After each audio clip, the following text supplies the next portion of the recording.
50,000 ሰው ሁለት ቀን ተሰብስቦ ብዙዎቹ እናንተ ታውቁታላችሁ። አንድ አካባቢ ልጅ ብዙ ሰዎች አሉ እናውቀዋለን ልጅ ያሉት ሄዳችሁ ላይ መከታተል ትችላላችሁ ማለት ነው። እና በጣም የሚገርም ነው። ምክንያቱም አሞራው የምትባል ግለሰብ በጣም ጀግና ነብይ ያስባለው በጣም ብዙዎች ላይቭ ላይ እየተከታተሉ ይገኛሉና በጣም እየተከተሉክ ነው በመትለው ሐሳብ ተስማምተዋል ብዬ ያስባለው። ምክንያቱም እነኚህ ደላሎች ማለት ነው ባሉበት ቦታ ካልተያዙ እነሱ ቦታቸውን እያመቻቹ ነው የሚሆነው ማለት ነው። ይሄኔ ልጅቷን እኮ በቦታው ትኑር አትኑርና ሌላ ቦታም አሸሽተዋት ሊሆን ይችላል ማለት ነው። አይደለም እነሱ ማንም ሰው ቢሆን የሚያደርገው ነገር ነው ራስን ለማውጣት ሲባል ወይ የራሳቸውንም ኢትዮጵያ ያሉትንም ዘመዶቻቸውን ጅዳም ያሉትን ዘመዶቻቸውን እያሸሹ ቢሆንስ ቦታ እያመቻቹ ቢሆንስ ቀኑን እንደዚህ ያረዘሙባችሁ ማለት ነው። ጠርጥሩ መጠርጠር ግድ ይላል። አሞራው ስትናገር ሰምቻለሁና ጎበዝ ልትደገፍ ይገባል። ብዙዎች እየደገፉ ይገኛሉ። 50,000 ሰው ባለበት እውነቱን እንናገራለን፣ አንዴ ስልክ እንደውል፣ አንዴ እንዲናደርግ እያሉ ሲያወናብዱ የነበሩት እኮ እነሱ የራሳቸውን ቦታ ለማመቻቸት ነው። እንደ ሰው ሆነን ካሰብን እኔም ማንም ሰው የሚያደርገው ነው ማለት ነው። ስለዚህ ፈጠን ብላችሁ እንደኔ ሐሳብ ማለት ነው እና የወንድሜን ሐሳብ ስለተጋራሁት ነው የሳሪን ሐሳብ ስለተጋራው ነው ማለት ነው። ስለዚህ መደዋወሉ ብቻ ሳይሆን እነሱ እየደወሉ የራሳቸውን ቦታ ያመቻቹ ቢሆንስ ብላችሁ ፈጠን ብላችሁ ባሉበት ቦታ ጅዳም ላለ ሰው ኢትዮጵያም ላሉ ሰው ባሉ ቦታ ሆናችሁ ማለት ነው እንትን ማድረግ ትችላላችሁ። መያዝ አለባቸው እዛ ባሉበት ቦታ። ምክንያቱም እነሱን ብትይዙ እኮ ወዲያው ነው የሚደውሉት ወዲያው ያለችበትን ቦታ። ምክንያቱም ለነፍሱ ሲል ይናገራል። ገና በስልክ እንደዚህ ላይ መጥቶ እነሱ እኮ እየተከታተሉ ነው። ይሄኔ ስንት ዘመድ ስንት ግብረ አበራላቸው ማለት ነው። አሰራጭተው ነው ምን እንደሚወራ ላይቭ ላይ ምን አለ እያሉ አይደለም እነሱ ከርቀት ገብተው ራሱ እያዳመጡ እየሰሙ መልስ እየሰጡ ነው የሚሄዱት ጊዜ ለማመቻቸት ነው። ስለዚህ እቺ ልጅ ደግሞ ለህይወቷ እስከ ህይወቷ ለማግኘት ከተፈለገ ደግሞ ሰዎቹን ይዞ የኔ ሐሳብ ማለት ነው እንደዛ ቢደረግ ጥሩ ነው። አንዳንድ ወንድሞች አላችሁና በእነሱ ብትደገፉ ማለት ነው።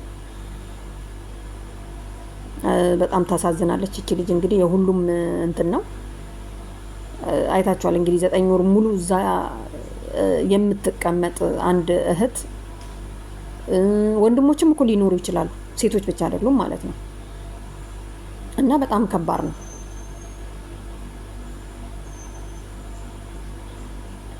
እና ቤተሰብ ላይ ሄዱና ተከታተሉና ሐሳብ ስጡ ማለት ነው። እናንተም እንደኔ ያው እኔ የተሰማኝን ነው ቢሆን ብዬ ነው።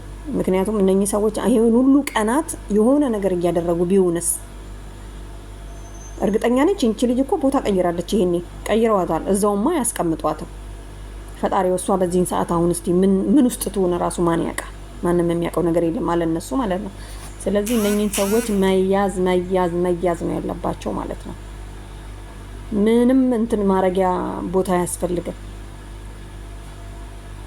ይሄኛው ጅዳ ሆኖ ያወራል፣ ያኛው እዛኛው ሆኖ ያወራል። እዛ ሆኖ የሚያዋራው ጓደኛው ራሱ እዛው ማያዝ ይችላሉ። እርግጠኛ ነኝ አንዱ ደላላ ጅዳ የሚኖረው እኮ ቤተሰብ አለው። ቤተሰቡን ብትይዙ እኮ ለቤተሰቡ ሲል እሱ ራሱ ይመጣል ቀጥ ብሎ ማለት ነው። እናገራለሁ በቃ እዚህ ነኝ ሊል ይችላል። እና ቀኖቹ ሲሄዱ እነሱ ማመቻቻ ቦታ ያገኛሉ ማለት ነው። እና እዚህ ላይ እየደከማችሁ ይሄን ያህል መስዋዕትነት እየከፈላችሁ የራሳችሁን መቼም ማንም ያለ ስራ የሚቀመጥ የለምና መስዋዕት እየከፈላችሁ ነው የራሳችሁን እንትን እየተዋችሁ። ስለዚህ ደግሞ ዝም ብሎ ቀንን ከመግፋት ደግሞ ተግባር ላይ እንትን ብንሆን ማለት ነው። እኔ እናንተም ባደረገኝ እንደው ይሄን ያህል ችሎታው ቢኖረኝ ሄጄ ነበረ። እና ቤተሰብ በእውነት ልጅቷ በጣም ተንትላለችና በዚህ ሐሳብ ብትስማሙ ጥሩ ነው ባይ ነኝ። ምክንያቱም እነኚህ ሰዎች ይሄኔ ቤተሰቡን ከዛ ያሸሸ ነው ሄዷል። ቤተሰቦቹ ኢትዮጵያም ያሉትን ቢሆን እንትን ይላል። ስለዚህ በጊዜ እነሱ አማራጭ ሳይኖራቸው መቀደም አለባቸው ማለት ነው። እስካሁን ራሱ ይሄንን ይሄ እሷ ነው እያሉ አምጥተው ሲያሳዩ ያኔ ነበር እዚህ ጋር አቁሞ ሰው ቢኖር ማለት ነው። እንግዲህ እንደምትሉት ሰው አለን እያላችሁ ነው። ሰው ካላችሁ እዛው ባለበት ቦታ ቢያዝ። አሁንማ ሁሉም የመኖችም እንግዲህ ቪዲዮ እየሰሩ ነው። ሁሉም ሰው የቻለውን አለ እያደረገ ነው። የኢትዮጵያ ሕዝብ ራሱ ለዚህ ልጅ መቼም እኔ እንጃ እንባ ራሱ ጥሩ አይሆንም በእውነት እንደው አረብ ሀገር ማለት ነው። አረብ ሀገር እንደው በዚህ የምትመጡ ሰዎች የገባችሁ እግዚአብሔር ረድታችኋል። ከእንግዲህ በኋላ ግን አደራ